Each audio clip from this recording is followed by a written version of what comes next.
My name is Arin Lindauer, and you're listening to A Life Without Struggle.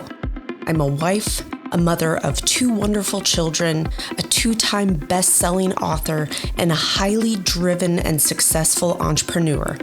In my 17-plus year career as a mindset and health expert, I know what holds women back from a life you only dream about. Whether you're a CEO, a businesswoman, or executive, I started this podcast because I have been where you are, and I know you want and deserve more out of your life. I believe women are limitless. We just get lost along the way. The process to get you there is the topic and purpose of this podcast. When you understand what you want, you can truly step into a life without struggle. Welcome, and I'm so thankful you're here. Welcome back to another episode of Life Without Struggle. My name is Arin Lindauer, and today we're going to dig into how long does a weight loss journey take? And so this is a very loaded title, and we'll have a lot of individualized description, but I kind of want to walk you through some different scenarios. Here's what to think about, especially when you're first starting out, or let's just say you're 20, 30 pounds in and you still have a ways to go. This topic is going to be very, very timely for you and very helpful for you. And it's also going to be helpful if you're like 5 pounds away, 10 pounds away. So I'm excited to dive into this. So how long does a weight loss journey take? So a lot of nuances go into this, but what you can expect from a healthy perspective is you want to lose 1 to 2 pounds per week. Can you lose more? Absolutely, especially when you first get started in your weight loss journey. It is not uncommon for a woman to see anywhere from 3 to 6 pounds, especially in that first 2 weeks, which is super motivating. A lot of what that is that's just shedding off extra water weight. It's not really true weight loss. It's more of just how inflamed the person was, et cetera, et cetera. So there's a lot that goes into that. And I always try to really help someone, especially when they do lose that kind of weight, first and foremost is, hey, please do not expect it to be this many times. But I will put a big old asterisk is weight loss can take as long as we truly want it to take. And I'm choosing my words very, very wisely. I'm going to share just some personal, and hopefully this is helpful for you guys, is to just really understand what it actually takes to see true weight loss on the scale and true fat loss, because that's what we're after. We want to protect our lean tissue. That is why I coach very heavily that we keep protein high. What's interesting is just that number that I tend to have women shoot for, somewhere in that 70 to 100 grams of protein. That's actually low. So just so you know, that's typically just like the first benchmark. And then depending on the goals, depending if the woman is resistance training, if she's resistance training, we are going to want to match our ideal body weight in grams of protein. So for a lot of women, that really stretches them. And it's just like, how in the world would I get that done? But I will tell you, when you start eating that way, you're very satisfied. You feel really, really good. Soreness doesn't last very long. So there's a lot that goes into this, and you put on good lean tissue. Now, here's the reverse. So I do want to acknowledge this. If someone actually wanted to gain weight, meaning they don't want to gain adipose tissue, fat tissue, but they desire to put lean mass on, it is the same recommendation. 1 to 2 pounds per week is very, very normal and healthy for someone who wants to gain. So the reason we even talk about that, because you're probably like, well, where did these numbers come from? What we're trying to do is more from a behavioral balance. Is we want to ensure that this is something you can do for life, not just some healthy stint that you got in. And so you may wonder why certain coaches coach a certain way, or you may feel that they're constantly like tweaking and changing what you're doing.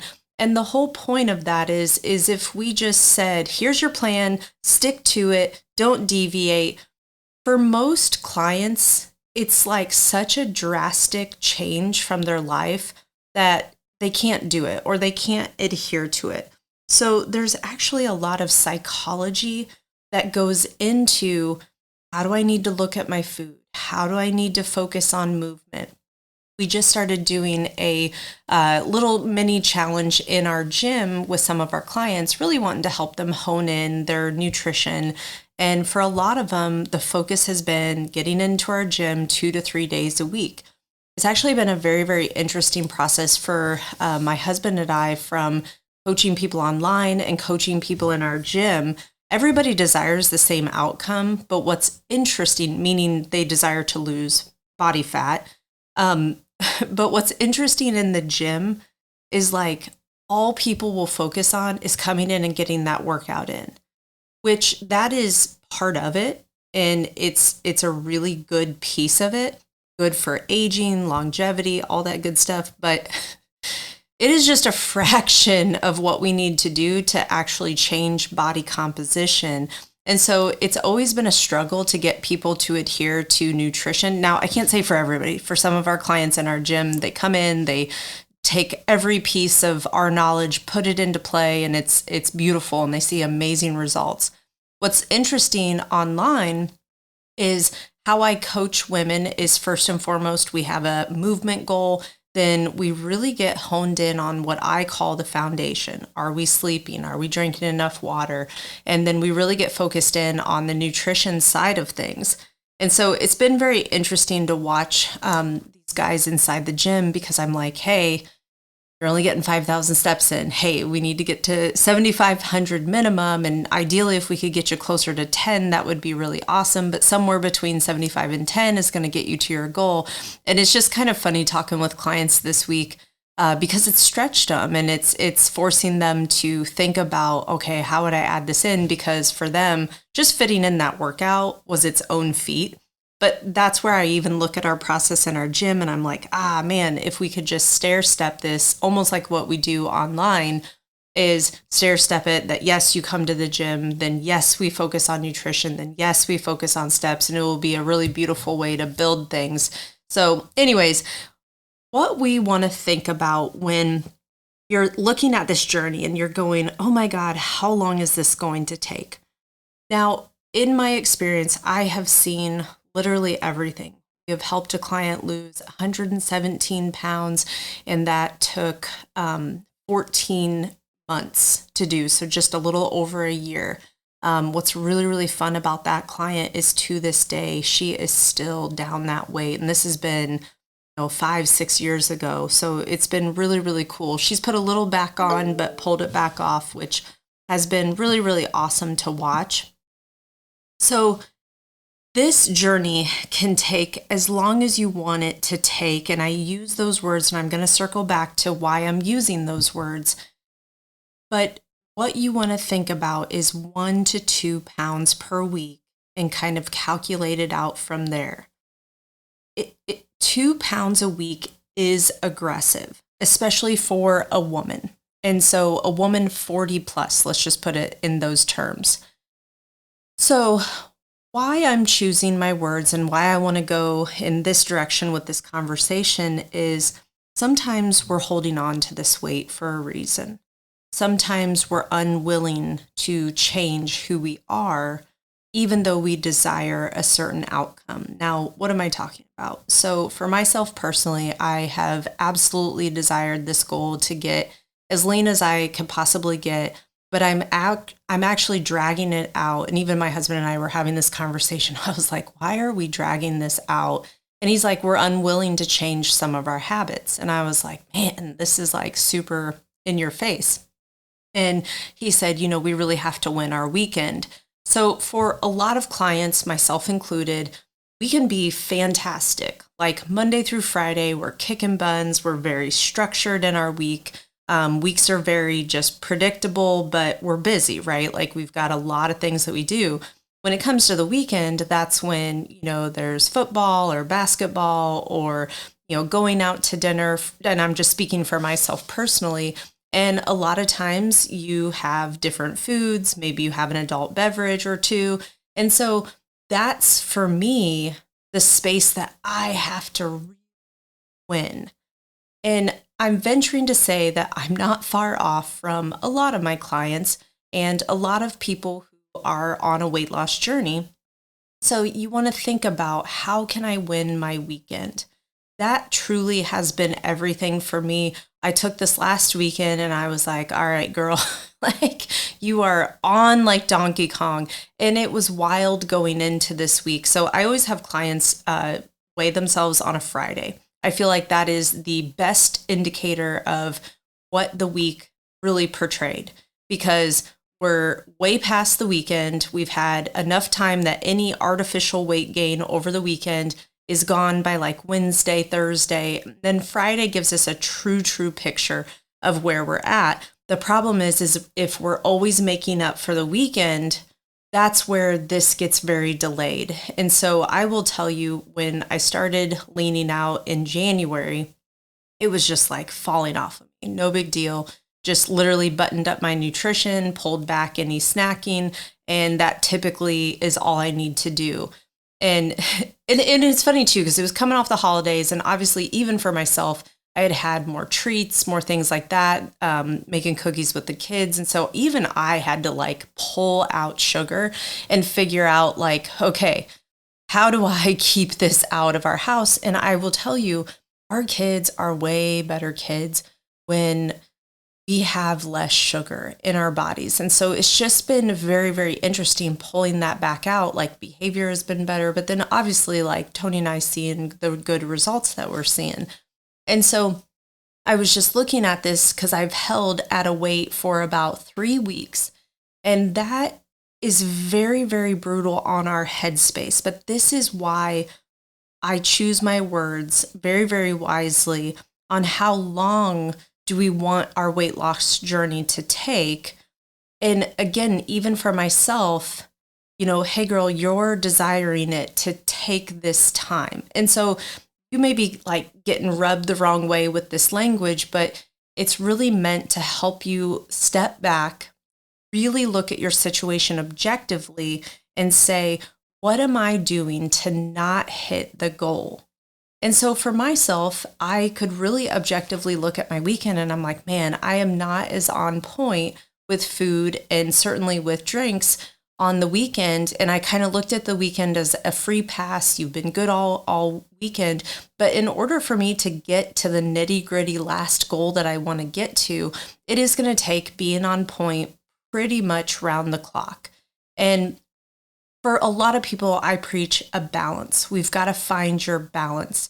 But I will tell you, if you're getting down to a nitty-gritty goal, the more you can win your weekend, you're keeping food reasonably on point, really reducing any snacking or any adult beverages, if that's something that you partake in, that is truly going to move the needle. Or we need to make sure that we're shifting calories around to allocate. That was something that I did on Saturday that was really helpful. We were going to have dinner with another family from the kids' school, and I knew kind of sort of what the dinner was going to be. And I was like, man, this is going to be more carbs than I normally take in, but it's all going to be good. And so I just shifted calories down, meaning I saved a lot of my calories for that meal. And I just really focused on a lot of good protein throughout the day. And so obviously by the time I got to that dinner, I was very ready to eat, but it was completely manageable. And it felt really good to be able to have that dinner, enjoy. It was beautiful. She did a beautiful spread. And the next day I was like, sweet, still on point. And that for me was like a really big win to show with a little bit of intentionality, you can set yourself up for success. So when you're thinking about this journey, you have to ask yourself, what am I willing to do? And it's okay to be really real as far as what am I willing to do? We used to have this conversation around body fat percentages in our gym. So we use what's called an in-body scanner. And when someone gets on the in-body scanner, they stand on it with bare feet, thumbs on the handles. And what it's going to do is it's going to show you what your lean mass is, what your fat mass is, and then what water weight is in your body approximately. And then we would set goals, like setting goals around body fat percentage. And I always had to come back to, what are you willing to do? So if I had a woman tell me, hey, I want to get into the teens, which is really, really lean for a woman. And so basically I would say, hey, this is like zero drinking. This is food being pretty much 100% on point. There's not a lot of room for gimmies. Are you okay with this? And it's an okay conversation to have, to say, you know what? I am not willing to go there. Now, here's the asterisk in that conversation. I challenge women to just get there and test it and see, and then pull yourself back, because I want you to see what you can actually do. So I follow a lot of different people in fitness, and there was one woman in particular that was getting ready for a competition, meaning she was in it's more than a figure competition. And so she had put an amazing amount of lean tissue on her body, but she got the leanest I had ever seen her personally get. And it was really, really fun to watch, because she kept sharing her numbers and stats, like what her body weight was, what her body fat was. And it was just really, really cool to see how she could sculpt the body, what the body could look like. And so anyway, she shared like all the evolutions of what just a percentage of body fat, what it did to change, what just 2 more pounds on the scale did to change her entire look. And I got really inspired by it, because I was like, oh my gosh, this is amazing. And I think we think so many times like, this is too vain, or I shouldn't desire things like this. And here's the thing, it's cool to do whatever you want to do with your body. The body is a really, really amazing thing. And so obviously my goal is to always help clients get to a very healthy range. But I also know that they hold so much in the bag, that there's a whole nother level that you can go to, but it's very, very hard to fathom it when you haven't been there. So I pulled this topic together here today because I wanted to just share that it does take time. A weight loss journey, you've got to learn. Okay, there are so many lessons that you're going to learn about yourself personally. You have to experience traveling. You have to experience going on vacation. You have to experience stress. You have to experience getting sick. You have to experience taking care of a family member or loved one that maybe fell ill. The reason I say you have to experience, and I'm just going to preface it, you need to experience life in this journey. The reason I say that is because for so many people, that's what knocks them off. That's what knocks them off their plan. The second they get going good, they feel good, and then poof, they lose their job, or poof, they get a nasty cold. And again, we're all safe and healthy here, and everything's going great in your life. But I want to preface that because you have to exercise this muscle, that no matter what's happening in my life, it is not an excuse to not take care of myself. So again, how long is this journey going to take? Got to see yourself through this. And unfortunately, you got to stumble just a little bit so that you can learn through the stumble, because that's truly everything. When I see a woman get through, again, we're all safe and healthy, but a death of a loved one or a friend, and they come back at it and getting back after the goal, like it really does prove to them that they got this, that they do desire what they want. They do feel worthy of what they want. And, sure, maybe I got knocked off path for a little bit, but we get right back on. That is truly everything in this weight loss journey. And that's where I'm going to tell you, this journey could take you the rest of your life if you let it. And I watch a lot of women do that. It's a really, really frustrating space. It's frustrating for me as a coach to watch this. But then I also see the flip side of that. And I see a lot of women who literally draw a line in the sand and they say, damn it, I wanted these results like yesterday. and they get after it. And it's really, really beautiful process. Maybe not so beautiful for them, but like for me watching it on this side, I watch them navigate. And we are amazing beings. We can get through anything, okay? But the more we can get through things with grace and ease and tell ourselves like, hey girl, I know you want to pull through that drive-through, but you have your food already prepped or planned at home. Like, stay on course, okay? Because I'm no different than anyone else. If I've had a tough day, it's so much easier to just say, hey honey, do you care if we just go get something? And of course, yes, right? But it's so important to just stick to your guns when you know this is what I want, this is what I desire, and I'm going to do the actions that align so that this journey doesn't take forever. Because can you imagine, and I want to plant this seed, can you imagine not being in weight loss mode? Imagine being on the other side of this, happy, loving how you look in the mirror, loving how your clothes fit, being able to shop in any store you want to. Everything fits you just wonderful. I can imagine that, and I want that for you. So let's get after this journey and get there sooner rather than later. Got it.